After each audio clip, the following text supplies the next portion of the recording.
Bapak, Ibu, Saudara-saudari yang terkasih, bacaan pertama dan bacaan Injil yang hari ini kita dengar berbicara tentang masalah kampung tengah atau masalah perut.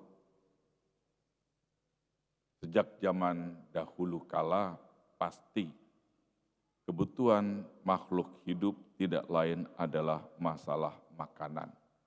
Secara naluri, makanan menjadi hal utama yang harus dipenuhi oleh setiap makhluk hidup, termasuk juga manusia. Bahkan Presiden Soekarno pun mengingatkan bahwa politik yang utama adalah rakyat kenyang dulu. Politik tidak lain adalah mengenyangkan rakyat, mengutamakan rakyat, mementingkan kebutuhan rakyat yang utama adalah perut kenyang. Dan hari ini kita mendengar bagaimana bangsa Israel juga mengeluh kepada Allah karena mereka harus kelaparan. Mereka merasa menyesal keluar dari Mesir. Mereka merasa lebih baik mereka mati di depan kuali dengan melihat daging yang sedang dimasak. Itu pikiran mereka, daripada di Gunung Sin ini mereka harus mati kelaparan. Lebih menderita, lebih sakit rasanya kalau mati karena lapar.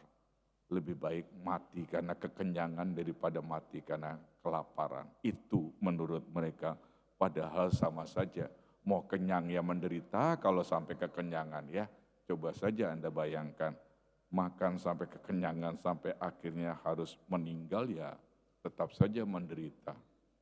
Jadi sebenarnya sama-sama menderita, tetapi orang lebih memilih makan yang lebih utama. Dan Bapak Ibu Saudara-saudari yang terkasih, bangsa Israel seakan hanya percaya kepada Tuhan kalau mereka diberikan makanan. Mereka dipenuhi segala kebutuhan hidupnya. Itu jugalah yang terjadi dan dialami oleh Yesus ketika berhadapan dengan para pendengarnya yang begitu mengeluh-elukan Yesus, yang begitu bergantung atau kagum kepada Yesus. Maka Yesus sendiri sadar mereka bukan kagum kepada dirinya, tetapi karena mereka butuh untuk makan. Karena mereka sudah mendapatkan makanan dan mereka kenyang, itulah yang dikatakan oleh Yesus, maka mereka mau selalu mencari Yesus. Dan Yesus menegur, Yesus mengingatkan, bekerjalah untuk makanan yang tidak dapat binasa. Bapak, Ibu, Saudara-saudari yang terkasih, di dalam kehidupan beriman kita juga memiliki banyak alasan untuk hidup beriman.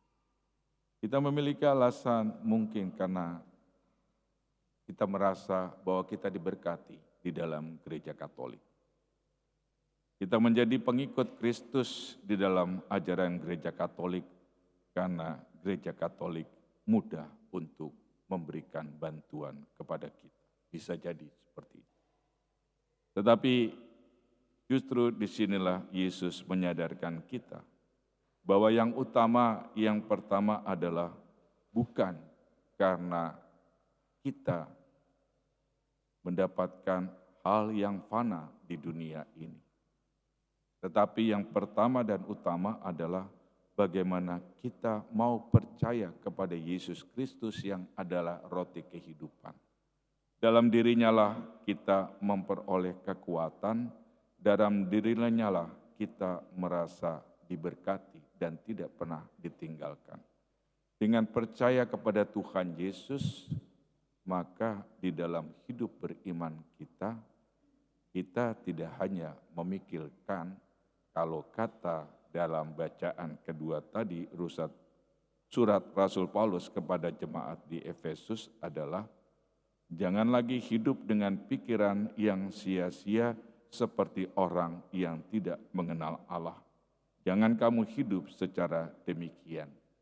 Itulah yang diminta kepada kita, Bapak Ibu, saudara-saudari yang terkasih, bahwa hidup kita bukan semata-mata dengan yang sia-sia belaka, tetapi hidup kita adalah hidup yang kita serahkan kepada Tuhan. Banyak orang meninggalkan Tuhan karena kecewa kepada Tuhan.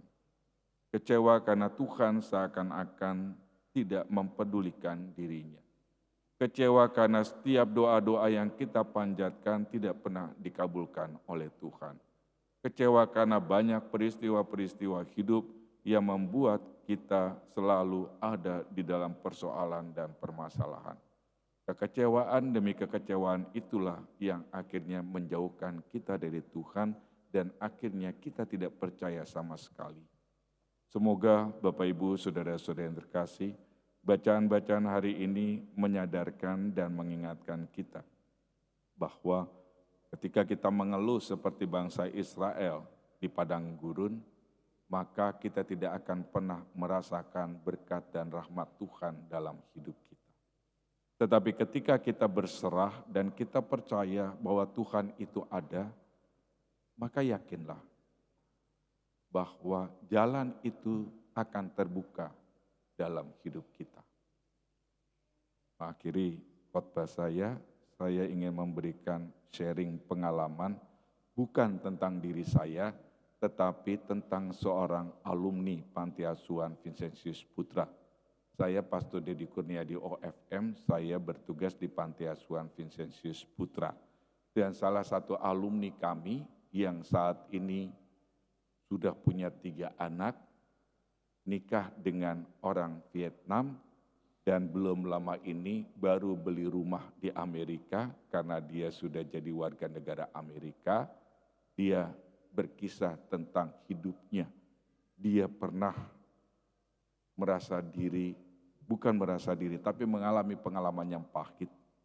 Pada suatu saat pertama kali dia ke Amerika, dia pergi bersama dengan temannya, tetapi ketika tiba di sana tidak punya penginapan, dia hanya tidur di pinggir jalan, modal, uang, dan paspor semuanya dia bawa. Tapi ketika dia tertidur, maka uang dan paspornya hilang, diambil oleh teman seperjalanannya. Akhirnya dia lontang-lantung tidak tahu bagaimana, pergi pulang juga tidak bisa, dia baru lulus belum lama dari panti asuhan, akhirnya dia hanya bekerja serabutan, bekerja di tempat bangunan, dan ketika dia bekerja, majikannya sayang sama dia, tetapi ternyata teman-teman kerjanya tidak suka. Akhirnya dibocorkanlah bahwa dia sebagai seorang imigran gelap. Maka dia ketakutan dan dia lari. Dia lari dan dia kerja serabutan, kadangkala dia cuci piring, yang penting dia bisa makan. Sampai suatu saat ketika dia sudah tidak lagi kuat, dia berjalan tengah malam dan dia bercerita bahwa di satu jalan ada gereja menjelang pagi hari yang terbuka dan dia bisa masuk. Dia sadar bahwa sudah lama dia tidak pernah ke gereja karena dia kecewa pada Tuhan yang membiarkan dia. Dan dia masuk, dia berlutut dan dia hanya berkata, Tuhan, jika Engkau beri aku kesempatan untuk hidup lagi, maka aku tidak akan pernah lupakan peristiwa hari ini. Tapi jika tidak, aku percaya bahwa itulah kehendak. Dan dia keluar.